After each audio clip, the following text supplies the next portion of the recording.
Hello বন্ধুরা, তোমরা সবাই কেমন আছো? আশা করি সবাই ভালো আছো, আর আমিও খুব ভালো আছি। তো আজকে লাইফ সায়েন্সের প্রথম 3টে চ্যাপ্টার এখন কমপ্লিট করলাম। তো কমপ্লিট হয়ে গেলে পরে আর কিছু কাজ আছে, কাজ করে তারপর ফিজিক্সের কিছু চ্যাপ্টার কমপ্লিট করার চেষ্টা করবো আজকে। তো আজকে তোমাদের যেটা বলবো ভাবছিলাম সেটা হলো, এর আগে 2023-এ যখন আমি নার্সিং এক্সাম দিতে গিয়েছিলাম, মানে এই এক্সামটা এর আগেও আমি একবার দিয়েছি।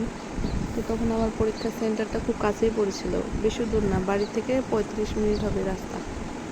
তো ওখানে এক্সাম দিতে গিয়ে দেখলাম, যখন ওখানে গেটের মধ্যে ঢুকালো, সবার চেক করলো। প্রথমে একটা মহিলা সিকিউরিটি ছিল, ও চেক করলো, চেক টেক করে ভিতরে ঢুকালো।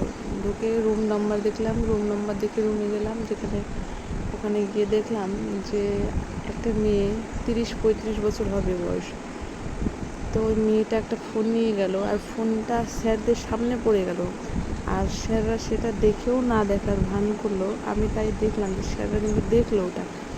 তারপরে মেয়েটা তাড়াতাড়ি ফোনটা নিয়ে, তো ফোনটা আবার রেখে দিল, রেখে নিয়ে মেয়েটাকে আমি তখন থেকে ফলো করছিলাম।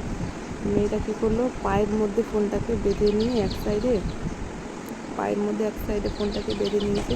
যেরকম বিপদায়নী সুতা হয় না, মোটা, ওই মোটা লাল সুতা দিয়ে বাঁধতেও দেখলাম। মেয়েটার সেটা আমার পাশেই পড়েছিল, বেশি দূরে না, মানে আগের কয়েকটি বেঞ্চের আগে।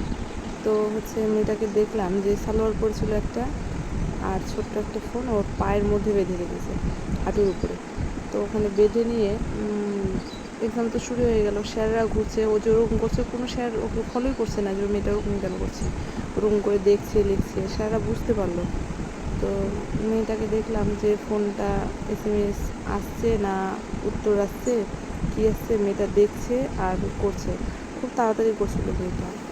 তো এইভাবে যদি ওরা এক্সাম দেয়, তাহলে আমাদের মতো ছেলেমেয়েরা যারা পরিশ্রম করে বাড়িতে, ওই কেউ উত্তর পাঠিয়ে পরীক্ষা দেওয়া আর সারা বছর খেটে পরীক্ষা দেওয়ার রেজাল্ট একরকম হবে না, দুটো অনেক আলাদা হবে। তো এভাবে আমাদের মতো ছেলে মেয়েদের ভবিষ্যৎ এভাবে নষ্ট হয়ে যাচ্ছে।